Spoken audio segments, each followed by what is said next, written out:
All right, so are you ready to dive into this MrBeast thing? Yeah, let's do it. Everyone's obviously super curious about how his YouTube empire works, and we've got our hands on some really interesting stuff today. We've got this handbook called How to Succeed in MrBeast Production, written by the man himself, By MrBeast himself. Jimmy Donaldson. Yeah. And then we've got this Fortune magazine article. So we're going to be pulling from both of those today. And yeah, I mean, consider this like a crash course in how to dominate YouTube the MrBeast way. I think what's really interesting about this deep dive that we're doing is that we get to see what's going on behind the scenes, and not just like the algorithms and the editing tricks, but really like MrBeast's philosophy, like the DNA of how he creates content. Yeah, totally. It's like we're getting like a backstage pass or something to like the most exclusive show on YouTube. Exactly. So the handbook kicks off with this really intriguing thing. Okay. It's a rule book that says it's not a rule book. Interesting. So like, what's the deal with that? Yeah, like what's the deal? Yeah. So basically, MrBeast, he's not interested in creating robots, right? He wants what he calls A players, people who are really adaptable, who live and breathe YouTube, and who are just obsessed with constantly kind of being ahead of the curve. Which makes sense because YouTube changes so quickly that you can't be stuck to like a rigid set of rules, right? Yeah. It's all about like creative problem solving, you know?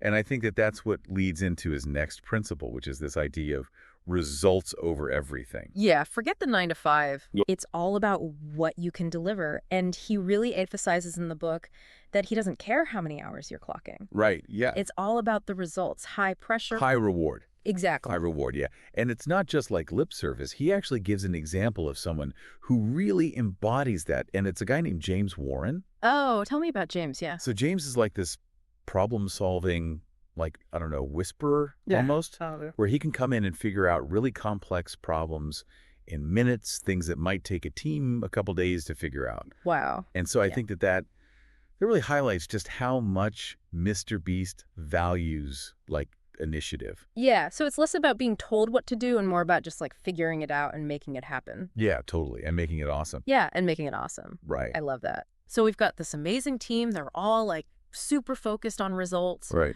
But what about the videos themselves? Yeah. How does MrBeast make viral videos like every single time? So this is where it gets really interesting. Okay. This is where, like, MrBeast, the scientist, comes out. Okay. He's like obsessed with data analysis. No. He spent years like really digging into YouTube trends. And he's like boiled it down to 3 things. Click-through rate, that's CTR. Okay. Average view duration, that's AVD. Mm-hmm.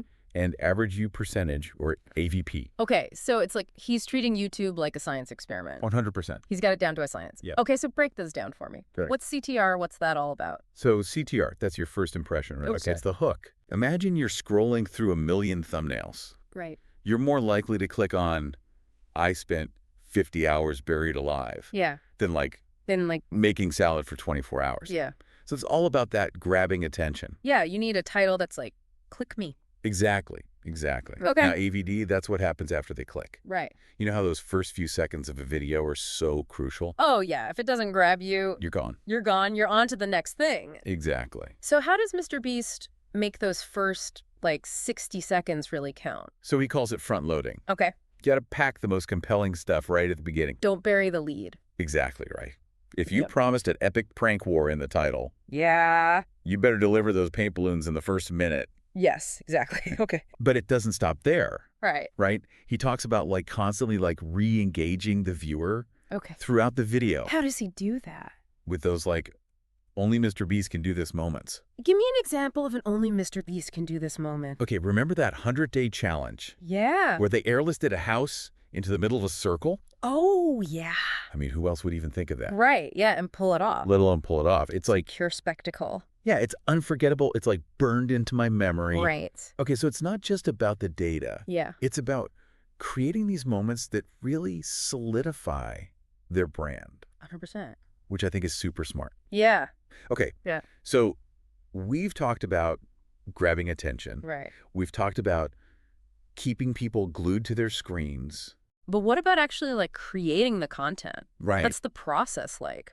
This is where MrBeast turns his team into like a content machine. Okay. He's a huge advocate for something he calls video everything. Video everything. Video everything. What does that mean? So basically, they film every step of the process, like brainstorming meetings, Wow. location scouting, even just casual conversations. And they Yeah. turn it into this visual knowledge base that the whole team can access.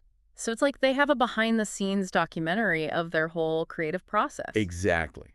Exactly. It's so interesting. It's all about transparency, and it speeds up problem solving because everybody's literally on the same page. Yeah, that makes a lot of sense. Right. And that actually leads into another principle, brutal honesty. Okay, wait, brutal honesty. Brutal honesty. I feel like that's kind of the opposite of what you'd expect from like You'd think, a right? team that's like all about positivity and high fives. Right. It's about addressing problems head on. Okay, so instead of just being like, great job, amazing. It's like, let's talk about what could go wrong. Yeah. Let's say the negatives. Interesting. Right. And this all ties into like another principle of his, extreme ownership. Okay, I feel like we're seeing some themes here. Right. Extreme ownership. What's that? You are responsible for your work, Okay. even when you're working with other people. Okay. He has this saying, it's your fault. Oh. Like Okay. before, you think he's just going around blaming people. No, yeah. It's more about staying in the loop. Okay. So if you're working with a contractor, you don't just hand it off Right. and forget about it. You're getting daily updates, you're tracking progress, you're building in buffer time for things that could go wrong. So no excuses. No excuses. Interesting. But here's the thing. Even though he has this reputation for being like this decisive leader, Right. he also knows that he doesn't have all the answers. Oh, okay. He actually encourages feedback from his team. That's interesting because I feel like in a lot of work environments, it's like you just do what the boss says. Totally.